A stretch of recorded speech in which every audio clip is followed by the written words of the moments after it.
Mamkootathil MLA സംസ്ഥാന school ശാസ്ത്രമേളയുടെ ഉദ്ഘാടന ചടങ്ങിൽ പങ്കെടുത്തത് ചർച്ചയായതോടെ വിശദീകരണവുമായി വിദ്യാഭ്യാസ വകുപ്പ് മന്ത്രി വി ശിവൻകുട്ടി. ഇത് ജനാധിപത്യ മര്യാദയുടെ ഒരു പ്രശ്നമാണ്.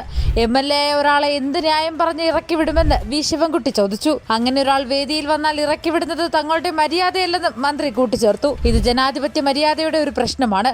രാഹുൽ തെരഞ്ഞെടുപ്പിൽ വിജയിച്ച വ്യക്തിയാണ്. അയാൾ അയോഗ്യനല്ല. ഒരു കേസിലും ശിക്ഷിക്കപ്പെട്ടിട്ടില്ല. കേസുകൾ നടന്നുകൊണ്ടിരിക്കുന്നതേയുള്ളൂ.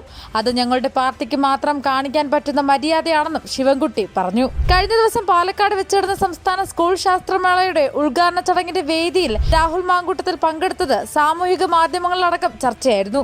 ശിവൻകുട്ടിയും മന്ത്രി MP രാജേഷും വേദിയിലുണ്ടായിരുന്നപ്പോഴാണ് രാഹുൽ വേദിയിലെത്തിയത്. തുടർന്ന് വി ശിവൻകുട്ടിയുമായി സംസാരിച്ചിരുന്ന രാഹുലിന്റെ ചിത്രങ്ങളും സോഷ്യൽ മീഡിയയിൽ പ്രചരിച്ചിരുന്നു.